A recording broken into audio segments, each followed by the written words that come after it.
Number 2, the Bible says alitakasa kanisa kwa nini? Bwana Yesu asifiwe sana. The other thing, the Holy Spirit. Regeneration by the Holy Spirit. Titus chapter 3 verses 5. Tusomee Mr. Kitee. Titus, kitabu cha Tito mlango wa 3. Titus. Si kwa sababu ya matendo ya haki tuliyoyatenda sisi. Yes. Bali kwa rehema yake. Yes. Kwa kuoshwa kwa kuzaliwa kwa pili. Yes. Na kufanywa upya na Roho Mtakatifu. Rudia tena kwa Kiswahili. Sikiliza. Si kwa sababu ya matendo ya haki tuliyoyatenda sisi. Yes. Bali kwa rehema yake.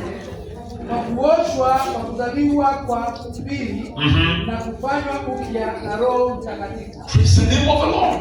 Not by the works of righteousness which we have done, but according to his mercy, he saved us through the washing of the regeneration and renewing of the Holy Spirit. Somebody say amen. Atumipawa na Titus, kitabu cha Titus tunasema ni a pastoral epistle.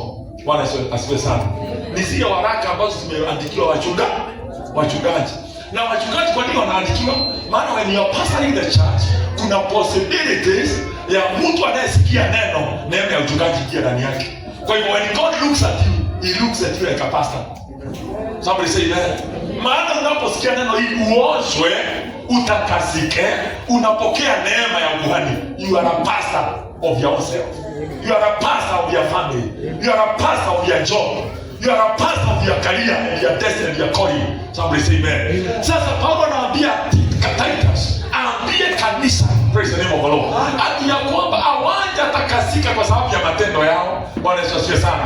Lakini wametakasika kwa kuoshwa na kuishwa nia yao kupitia kwa Roho Mtakatifu. Praise the name of the Lord.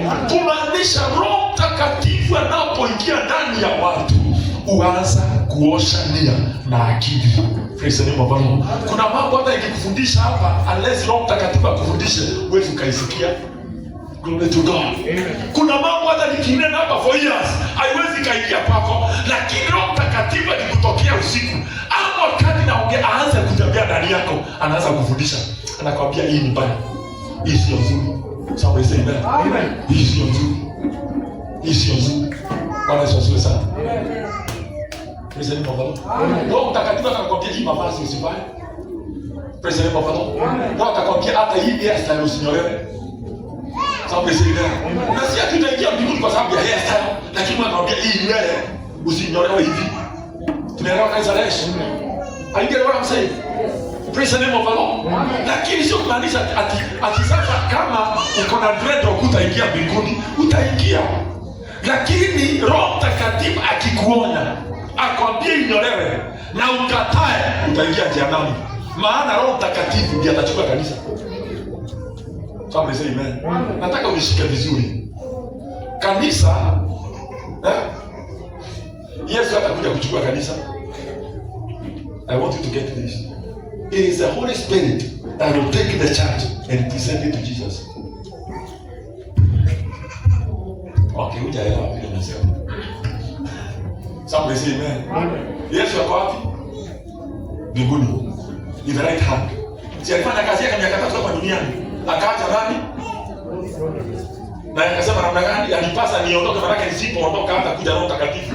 Na uwe si charge of your life right now. The Holy Spirit. He is the third person of the Godhead. Are you getting what I'm saying? Sasa Roho Mtakatifu ndiye anakufundisha. Ndiye uvuta baraka kwa Yesu. Ndiye ukupatia vipawa by the authority of God the Father. Somebody say amen. Sasa akikuonya ukatae, unajipata katika hatari. Praise the name of the Lord. So he speaks on behalf of the heavens.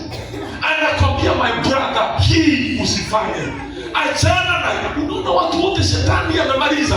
Roho Mtakatifu alikuja kwanza akawaona. Na Roho Mtakatifu unenea watu wote ili awasaidie. Praise the name of the Lord. Nebukadnezar alikuwa mfalme, si kweli? He was a king. Glory to God. Alikuwa anaota ama alikuwa oti? Sina Nebukadnezar alikuwa the king of Babylon. Bora alikuwa anapokea ndoto. Because the Holy Spirit speaks even with kings. Somebody say amen. Angalia Pharaoh anapokea ndoto. Somebody say amen. Angalia Potiphar anapokea ndoto zinakuwa interpreted by Joseph. That means God speaks to his people. The Holy Spirit speaks. Hata kama hujaokoka, kuna component ya roho Mungu ndani yako. Kuna element ya Mungu. Mtu yote amezaliwa na mwanamke, ako na nature ya Mungu ndani yake. Somebody say amen. Ndio unasikia hii sio nzuri hata kama hujaokoka. That is why tunachukua kisu ule mtu hata kama hujaokoka. Ni nini nakufikiria? Kuna nature ya Mungu ndani yako. Somebody say amen. Sasa kile kinatendeka ukiokoka ni kufungua, unafungua mlango. Roho Mtakatifu inakuwa sio kujisukuma, umemruhusu aingie. Somebody say amen. Lakini hata wakati alikuwa nje bado uongea because he represented God here on earth. Praise the name of the Lord. Sasa Maria sema ati Roho Mungu ndiye anaregenerate mawazo yetu. Haleluya. Anakusafisha akili. Amen. Anajua sasa nataka kupatiza huyu mtu na vipawa vya hili. I want this person to become an evangelist. Anaanza safari ya utakaso. So before the gift ya evangelism mwingie, Roho Mtakatifu anafanya namna gani? Anatayarisha njia. Somebody say amen. Kumbuka Yesu akisema sauti ya mtu aliyenikane. Anasema tengenezeni mapito, prepare the way of the Lord. Na sasa wakati alikuwa anaongea, John alikuwa anakuja kutayarisha njia ya Kristo. Wakati Yesu aliondoka, the Holy Spirit is preparing and washing the church. Na anasafisha kanisa kupitia nani? Kupitia watumishi wake, kupitia watumishi, kupitia waimbaji, praise the name of the Lord, kupitia wahuduma, kupitia maapostles, manabii, mitume, wainjilisti, wachungaji, walimu, wanatumika as instruments of cleansing the church. It is my prayer, brothers and sisters, kutoka siku ya leo, kila shida na uchungu ndani yako, by the power of the Holy Spirit, hiyo shida liondoka. Kuna mambo huwezi ukashinda kwa nguvu zako, you need the help of the Holy Spirit. Paulo anasema in the book of Acts of Apostles, usiondoke wapi? Luke anaandika, usiondoke wapi? Yerusalemu, mpaka atakapokujilia huyo Roho Mtakatifu. And the Bible says atakapokuja juu yako utapokea nguvu na ushauri power. Na ukipokea ile nguvu inakufanya shahidi. Yerusalemu, Judea, Samaria na misha ya dunia. Praise the name of the Lord. So the power of the Holy Spirit anatupatia nguvu ya witness. The power of the Holy Spirit anatupatia nguvu ya kupendana. The power of the Holy Spirit anatupatia moyo ulio msafi. Praise the name of the Lord. The power of the Holy Spirit anatufunua macho mahali baraka zetu ziko. Receiving now. Amen. Receiving the Holy Spirit. Amen. Receiving the Holy Spirit. Amen. Kanisa la watu ambao hawana roho inakuwa nguvu sana kutumika kwa utakatifu. Maana atatembea na akili, hana mwalimu anamfundisha. Praise the name of the Lord. Amen. The difference between you na yule mtu ambaye hakuenda shule ni kwa sababu wewe ulikuwa na mwalimu alikufundisha. Amen. Tunaenda kanisa la Yesu. Leo hii tuko na watu ambao ni graduates form 4, class 8. Nani alikufanya upate hiyo certificate? Amen. Si kweli. Mwalimu alikuja akakufundisha, alafu akuletea mtihani ukapita. Ulipopita, Kenya National Examination Council ikakupatia certificate. Tijari kufundisha hapo, lakini mtihani ilipoletwa ukataiwa, ukapita. That means when we are talking about the Holy Spirit as a teacher, ukikosa Roho Mtakatifu, umekosa mtu wa kukurekebisha. Roho Mtakatifu atakukemea akiwa ndani ya mchungaji. Somebody say amen. Nitaongea maneno hapa nikuchape usikie kama utatoroka. Praise the name of the Lord. Lakini kwa sababu ni Roho anakukemea by fire. The Holy Spirit is fire. Chapter 2 of Acts of Apostles, alipoingia to the apostles in the upper room, the Bible says walianza kuongea kwa dini za moto. They appear to them the cloven tongues of fire. Yaani mtu anaongea lakini nasikia huyo sio mtu anaongea, ni ulimi wa moto. Na maana ya kwamba ndimi za moto zikashuka katika vichwa vya watu. Na kuombea katika jina la Yesu kuwe na moto ndani yako. Moto uchoma kila kitu ambacho kinaweza kuchomeka. Somebody say amen. Somebody say amen. I release the fire of the Holy Spirit. Hiyo chuki iondoke. Dissension iondoke. Hatred iondoke. Faraka na vitina siondoke. Bitterness ichemke. Ichomwe imechomwa iondoke ndani ya watu. Lazima watu wafunguliwe, lazima watu wabarikiwe, lazima kanisa lipokee mwamko mpya, lazima kuchukia watu kuondoke, lazima hasira iondoke, lazima ukovi uondoke. Hallelujah, hallelujah. I speak in the regeneration by the fire of the Holy Spirit. Regeneration, regeneration, regeneration. Let your mind be regenerated. Let your spirit be regenerated. Let your soul be regenerated. Let your life be regenerated by the Holy Spirit. Holy Spirit. Romans chapter 12. Paulo anasema katika Romans chapter 12. I beseech you by the mercies of God. Warumi 12. Hallelujah. Regeneration. Hizo vipawa unataka, Bwana ako tayari kuzipeana. Hallelujah. Lakini lazima ukubali regeneration kwa Roho Mtakatifu. Mstari wa kwanza na wa pili anasema namna gani? Na wasihi, basi ndugu zangu, kwa huruma zake Mungu, toeni miili yenu iwe dhabihu iliyo hai, takatifu ya kumpendeza Mungu, hiyo ibada yenu yenye maana. Mstari wa pili, wala msifuatishe namna ya dunia hii, bali geuzwe kwa kufanywa upya nia zenu, pate kujua hakika mapenzi ya Mungu yaliyo mema, ya kupendeza na ukamilifu. Praise the name of the Lord. Kugeuzwa nia zetu ili tuweze kujua mapenzi ya Mungu yaliyo kamili. Mkristo, huwezi ukajua mapenzi ya Mungu if your mind is not renewed by the Holy Spirit. You cannot know the will of God. You cannot. You need the Holy Spirit to guide you. Anaanza kuchagua kanisa mahali utashiriki. You know you need the Holy Spirit. Tunaelewa kanisa? Praise the name of the Lord. Kwa nini watu wanaingia kwa makanisa ya manabii uongo na anameza huko ndani? Kwa sababu roho aliondoka. Ukiokoa Mungu utajua kwamba mali niliyopoa wokovu na kuna wokovu iliingia. Hii ni michezo. Because this person is a witch. Huyu ni mwana uongo, huyu ni mkora. Wengine nimeona tabia ambazo mpaka na shangaa na Mungu ushuka utengeneze kanisa lako. Haujaona tabia mpaka mwanaume ni mhubiri pesa nyingine ni maprofet. Sasa kusema ni nani? Anakuja na msichana hapa na skati imekata mpaka na jana mmoja kwa ama mjaona. Hizo takataka hutaziona. Kwani hamna nyinyi mwana kisimu? Ni mrongo. Pesa ni mrongo. Mwana ni shika sawa. Machana na roho. Amen. A prophet. Ambaye anaitwa prophet. Anazungusha msichana hapa. Hivi na skati iko mpaka huko. Alafu anacheza na kanisa baba. Sasa no kama ni mshaitani. Praise the name of the Lord. Kwani Mungu wa utakatifu alienda wapi? Bwana Yesu asifiwe sana. The Bible says Jesus Christ is the same yesterday, today and forever. Mungu hajabadilika hata kama watu wamebadilika. Bwana Yesu asifiwe sana. Utakatifu umeondoka. The fear of God has left in the church. The fear of God has left in the church. Watu wanaongea Mungu na wamuelewe. They are speaking about God whom they don't understand. Naomba katika jina la Yesu, may the Lord renew our minds. May the Lord renew your mind. Hizo tu vitu tunakusumbua tudogo. Kutoka leo, pokea regeneration of your mind. Pokea renewing of your mind by the Spirit. Uanze kupenda Mungu na misto. Na usisukume kupenda Mungu. Let it flow from your heart.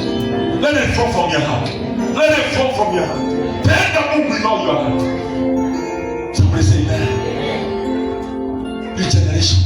Paul anasema, I beseech you by the mercies of God that you offer your bodies a living sacrifice. Hii miili yetu ni hekalu. Bwana asifiwe sana. Unaona mwili wako huo ni hekalu ya Mungu. Biblia inasema ya kwamba atakaye hekalu ya Mungu, Mungu atamlalia. That means kuna watu watakuwa na vita ukifikia hiyo ni mwili ya kawaida. Hiyo mwili yako ni hekalu. It's a host in the Holy Spirit. Sasa Maria anasema tu present miili hiyo mbele za Bwana kama hekalu takatifu. Ili ibada zetu tunapomwinulia Bwana zikubalike. Somebody say amen. Ili Mungu ashuke kutahusika vitu vingapi? Vitatu. Ili uinue mikono yako Mungu ashuke. Number 1, your body must be clean. Unajua ndio kusema sisi tunafisha no. Lazima mwili wako uwe msafi. The Bible says Corinthians, yeye ambaye analala na kahaba hufanyika kitu moja na kahaba.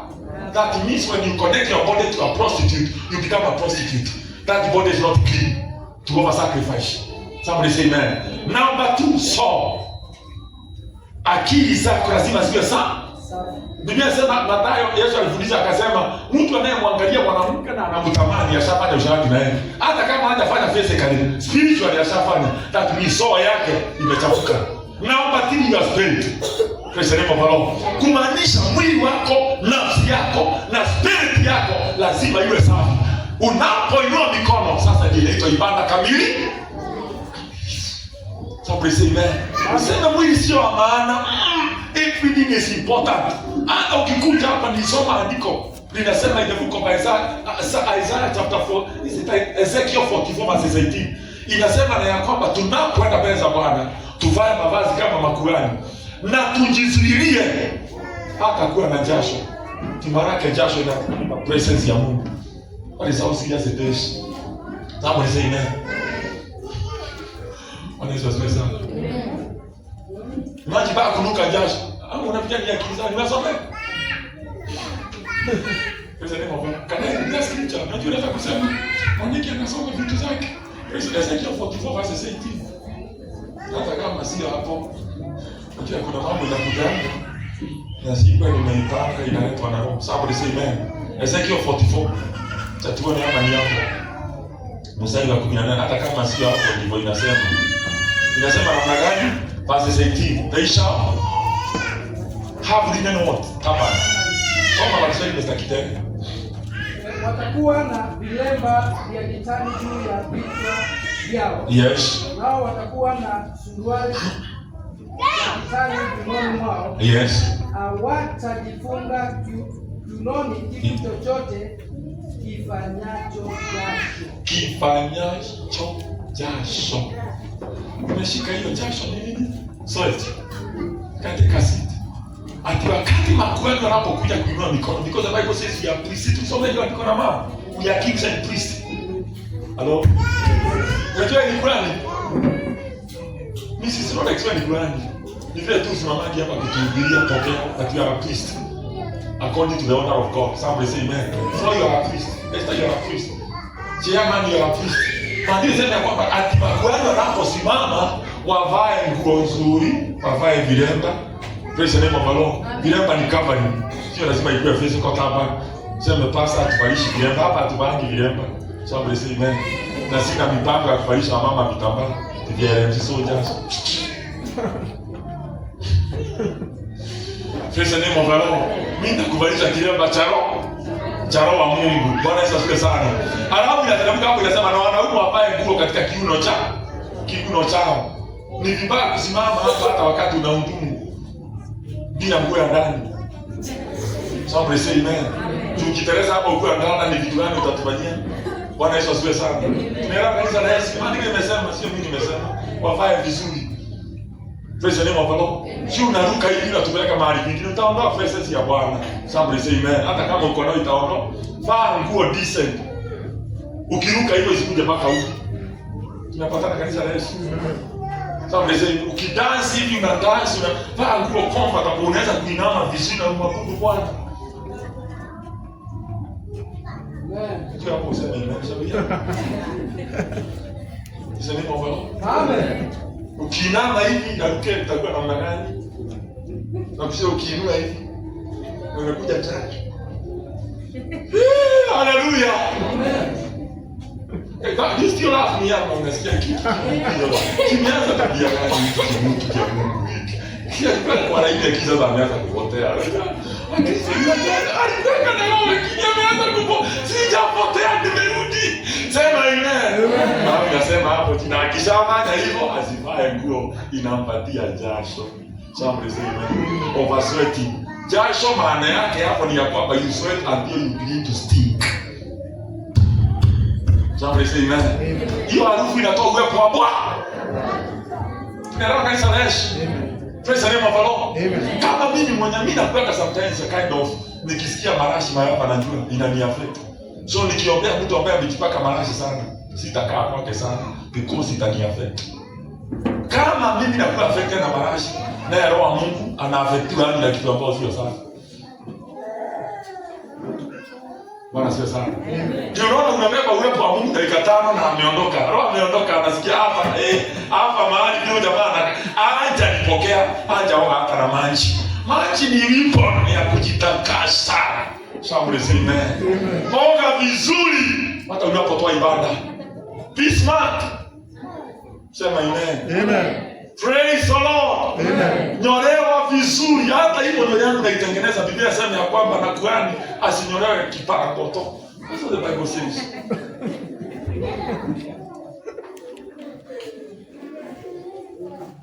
Kama sisi amen. Ndio sisi siwezi kanywa hiyo baba. Na sio kumaanisha ati kama mwenyewe yuko kwa nasi. Nasema mimi. Tunaelewa kanisa la Yesu. Na sija kuhukumu sema I'm not here to judge people. I'm here to teach the word of. Sasa mimi siwezi kwa sababu ya hukumu.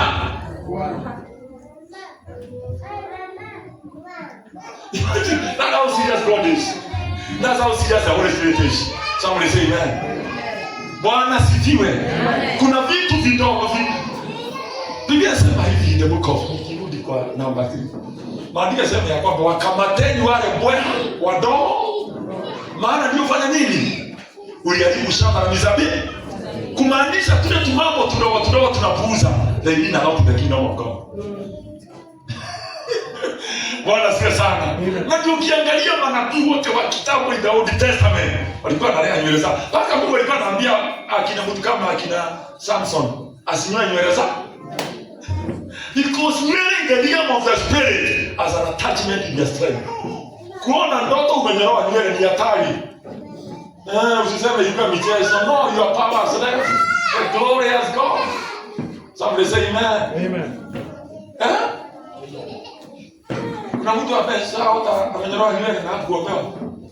Kama ushaota ndoto kama hiyo kule kuombewa katika jina la Yesu. Tukurudishie nywele. What happened to Samson? Aliponyoa nywele? Power left.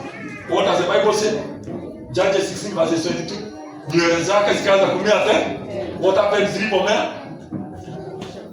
Tunapatana. Zilipomea nguvu ikarudi. Akaua Wafilisti 3000. What is that connection between the hair and the power? Na kuombea katika jina la Yesu. Wewe ambao ulikuwa umenyolewa nywele zako, urudishie nguvu yako. How many people wameshaota nywele yao imenyolewa na alikuwa ameolewa, after that hiyo mama mzee akaondoka na akaenda kabisa. Because nywele ni covering yake, the husband life. Tusichukue mambo ya kiroho kama mchezo. Umeona kwa ndoto umepigwa na maji macho na ukafikia ni mchezo. Hiyo kupigwa tu niona ati mtu amekuja asipigwa, akanipiga na maji macho. Nikawata sioni. Hiyo ni capacity yako ya side ya kiroho. Ilikuwa affected. So uwezo wako wa kuona na kuona ndoto zinamulika mambo yako 5 years inaondolewa. So the spiritual realm is very real. Don't just underestimate it. Vitu zingine ukiona kimbia hapo uniambie. Na kuna ndoto nimeona sielewi. What was God telling to me? Communication ya Mungu kwa mtoto wake, it is through dreams and through visions. Glory to God. I restore your spiritual sight. Amen. Bwana Yesu asifiwe sana. Amen. Nini ambacho Wafilisti walifanya kwa Samson walipomkamata? Walimuua nini? Aya. Kwa nini walimuua macho? Waliamua kumkata miguu. Katikati ya miguu na macho ni kitu gani unaona cha maana wangemtendea kwanza? Why does the Bible say they plucked the eyes? Because the eyes ina represent ability ya kiroho ya kuona mbali. Kuna watu ambao ni vipofu, physical eyes, but they see through their brain. Because jicho hili unaona linaenda kule nyuma linashikana na brain, kule retina huko nyuma. Tunaelewa kanisa la Yesu. So the eyes represent sight, uwezo wa mtu wa kuona mbali. Nilikuwa kipofu rohoni, lakini Yesu akaniona. Nikaona mwangaza wa ajabu, nikapanda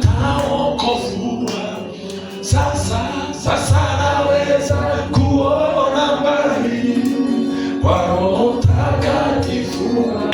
Oh, sasa naweza kuona mbali. Oh, kwa Roho Mtakatifu wangu. Nisomapo neno lake Mungu linanihimiza moyo. Oh, usiogope, furahia, Bwana yu na wewe pia. Oh, nisomapo neno lake Mungu linanihimiza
Afungue afunguliwe.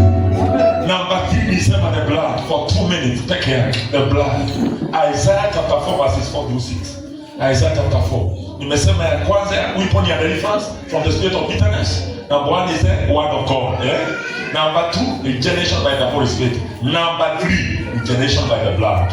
Isaiah chapter 4 verses 4. Isaiah ile mstari wa 4. Hapo Bwana atakapokuwa ameuosha uchafu wa hao binti za Sayuni na kusafisha damu ya Yerusalemu kati ya kwa roho ya hukumu na kwa roho ya kuteketeza. Endelea tena. Soma tena. When the Lord has washed what? Hapo Bwana atakapokuwa ameuosha uchafu wa hao binti za Sayuni. Binti wa Sayuni nani? Who is the daughter of Zion? Who is the daughter of Zion? The church. The church is the daughter of Zion. Ati atauosha na nini? Uchafu wa hao binti za Sayuni na kuisafisha damu ya Yerusalemu. Na kuisafisha damu ya Yerusalemu. Jerusalem ni nani? Who is Jerusalem? The church. Si ni kweli? Jerusalem inatoka kwa maneno mangapi? Mangapi? 2 words. Word number 1, Jeruel. Founded in God. Then the second one is Salem, which means peace. Kwa hivyo Jerusalem means peace found in God. That is the church. Bwana Yesu asifiwe sana. Kati yake kwa roho ya hukumu. Kwa roho ya hukumu. Na kwa roho ya kuteketeza. Na kwa roho ya kuteketeza. Somebody say amen. Then the Lord will create what? Verse 5. Then the Lord. Tena juu ya makao yote ya mlima Sayuni na juu ya makusanyiko yake, Bwana ataumba wingu na moshi wakati wa mchana. Ataumba wingu na moshi wakati wa nini? Wa mchana. Na mwangaza wa mihali ya moto wakati wa usiku. Na mwangaza wa mihali ya moto wakati wa usiku. Kwa maana juu ya utukufu wote itatandazwa sitara. Glory to God. Sina na Mungu ni damu. Somebody say amen. Ati kitu cha kwanza Mungu atafanya ni nini? Kwa damu ataosha uovu wa Yerusalemu. Na binti wa Sayuni kwa damu atatakasa Yerusalemu. Atatakasa binti wa Sayuni by the purging of the blood. Atamuondolea uovu wote. Akishamuondolea atawingu la utukufu. Hallelujah. Litatandazwa Jerusalem. Wingu la utukufu. You cannot experience the glory of God in your life mpaka damu ya Kristo iondoe kila shida na uchungu maishani mwako. Anything that is not of the Lord lazima iwe purged. Kwa hivyo siku ya leo katika jina la Yesu, ili tuweze kwenda mbali na kuona mbali na kufunikwa na utukufu wa Mungu, ili biashara yako ifunikwe na utukufu wa Mungu, ili huduma yako ifunikwe na utukufu wa Mungu, ili jamii yako ifunikwe na utukufu wa Mungu. There is a spirit of the blood of Jesus that is coming to purge you from every uncleanness. Uchafu wote unaondoka. Kabla utukufu ukuje, uchafu uondolewa. Kabla baraka zikuje, uovu uondolewa. Kabla kuinuliwa kuonekana maishani mwako, there is purging. Kumbuka Isaiah chapter number 6 inasema, in the year that the king Uzziah died, I saw the Lord. Bwana Yesu asifiwe sana. Aliona utukufu wa Bwana umefunika hekalu. Wakati Isaiah aliona utukufu, akaona malaika the seraphims and the cherubims walikuwa na mabawa ya kuruka, mawili ya kujifunika uso na mawili, haleluya, ya kufunika madhabahu. Wakati aliona utukufu wa Bwana kafunika hekalu. And verse 6 the Bible says, akinazo dhambi akaona ya kwamba ati malaika ameshuka kutoka kwa madhabahu ya Bwana, amechukua kama moto akauza ulimi wake. Haleluya. Isaya ulimi wake ukachomwa na kama moto, na Maria sema ya kwamba Mungu akamwambia, nimekuondolea uovu wako wote. Praise the name of the Lord. Nimekuondolea mabaya yako yote na dhambi zako. Wakati Isaya alisikia hivyo, ndio sauti verse 8 inasema ya kwamba ati Mungu anauliza, who shall I send? Isaya anasema, here I am, said your Lord. Kumbe Mungu anaweza kuwa anataka kukutuma, lakini anaona kwamba your tongue is not purged. Ulimi wako kile unaongea wewe ni mwongeke. Somebody say amen. Kile unaongea kabisa maagano mabaya ya blood covenant from your people. Kuna maagano ya damu from your family. Wengine kuna tabiko zilitolewa in your family, they are not part. I say we break evil altars. Somebody say amen. Hizo madhabahu God cannot use a vessel ambayo hajatakasa. Chombo chochote ambacho Mungu tumia lazima akitakase. Jiulize, level yako ya utakaso imefika kiwango cha kutumika na Mungu? Whether ni prophecy, whether ni kuhubiri, whether ni kuhudumu, whether ni kuimba, hata kucheza vyombo kama hizi, you must attain some levels of cleansing, some levels of sanctification. Maana hili huduma, Daudi alikuwa anacheza kirumbi, mapepo inatoka ndani ya Sauli. Kama huduma ya uimbaji ni ndogo, kwa nini Mungu asema can David was praying that demons used to live? Somebody say amen. Lazima tuhitaji levels of consecration, ili tunapoinua mikono mapepo zinatoka. Tunapoinua mikono magonjwa inaondoka in our family. Tunapoinua mikono ndoa zetu zinapona. Levels consecration. Hallelujah. Isaya alipotakaswa ulimi wake, akaguswa na moto, anapokea the second calling. He was a prophet from chapter 1, chapter 2, chapter 3, chapter 4, chapter 5. He was a prophet Isaiah. Lakini wakati moto ulishuka, chapter 6, maroho zikaondoka, utukufu wa Bwana ukakuja. Mungu anamwambia Isaya, sasa nataka kukuita tena. Kuna watu wataitwa mara ya pili. Kuna watu wanaguswa mara ya pili mahali hapa. Ile anointing ilipokea unamwagiliwa ingine. Kuna moto unamwagwa juu ya watu. Kuna neema inashuka juu ya watu. There is a second anointing ya calling. Itainua vipawa. Hiyo huduma inaliwa itaamuka. Huo unabii inaliwa utaamuka. Hicho kipawa shetani yaliwa kitafufuka. Uinjilisti utafufuka. Uchungaji utafufuka. Utajiri utafufuka. Uzao wako utakombolewa. Because there is a second touch by the Spirit. Second touch by His glory. Second touch. Isaya anasema niko tayari. Mungu anamwambia ninakutuma kwa watu walio na masikio lakini hawasikii, walio na macho lakini hawaoni. That is how God calls us to people that have ears and they don't hear.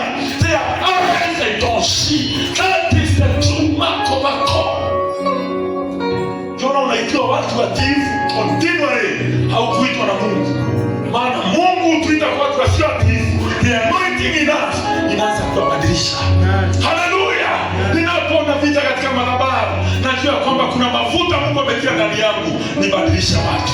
Mungu anapisa, ninakuita kwa watu walio na masikio and they don't hear. Wako na macho hawaoni. Wananenewa wamekataa. Those are the stubborn people that I'm calling you to. Naomba katika jina la Yesu, utakapoona huduma yako imekuwa challenge, don't give up. Don't give up. Don't give up. Takapoona unaongea itendeki, unanenea familia yako isikii, ujue there is an anointing of God upon your life. God has called you to transform those people. And the Bible says, do not be conformed by their standards, but transform them by what you believe. Mungu ametuita kuwabadilisha na kile kiko ndani yetu. Tusimezwe nao. Ni watu wangapi wameenda wakamezwa na mitindo ya dunia, wakaanza kukaa kama wakusikia Mungu. Nitahubiri utakatifu katika madhabahu mpaka shetani atoke mimi. Preach awareness mpaka shetani akasirike, because that is what God has called me to do. God has called me to do that. Natangaza damu ya Yesu. The blood. The blood. Si ya kondoo ambazo tumefuga hapa Kayole. Si ya mbuzi ambao watu wamefuga. Si ya zakubu za Western, no.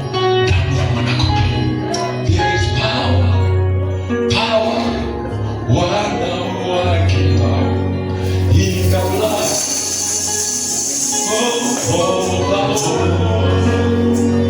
There is power.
curse you now. I curse you now. Then the Lord regenerate you. Bwana kuregenerate. Bwana kuisha. Bwana kupone. Bwana kutakase. Receive the fire of Holy Ghost. Receive the power of Holy Ghost. Receive the anointing of the Spirit. Holy Spirit. Holy Spirit. Holy Spirit. Holy Spirit. Kuna watu nasikia kama wanatakiwa maji moto. Kuna utakaso wa mbingu unafanya kazi. The fire. The fire. Kuna watu wanaweza kuona mambo kwa mwonekano tofauti kutoka dakika hii. Ndio wanafanya kazi. Ndio wanafanya kazi. Ndio wanafanya kazi. I speak in the covenant of the blood. Every covenant. The Holy Ghost trying to get covenant of the blood.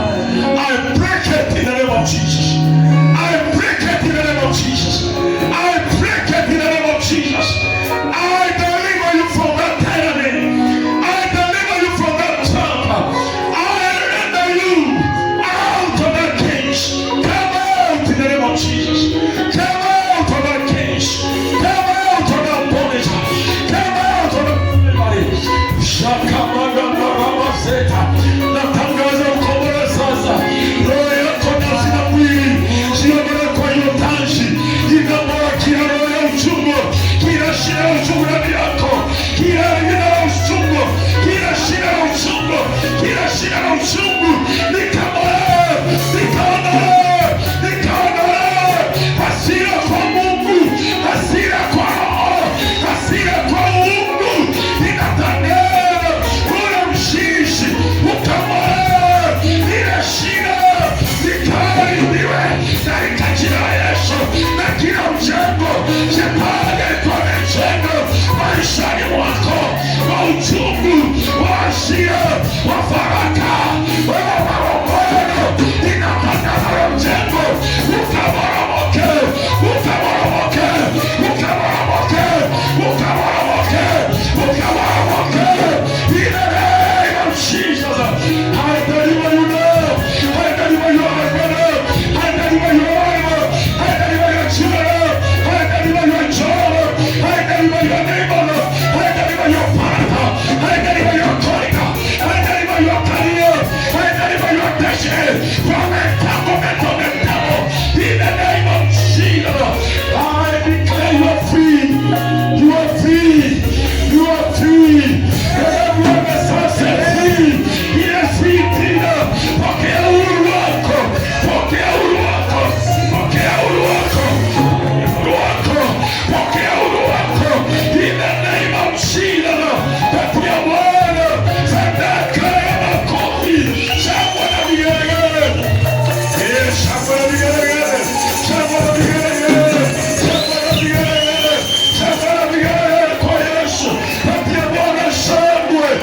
Kichwa chako. Mwambie I will worship you. I will lift you. I will honor you. I will adore you. I will worship you. I will exalt you.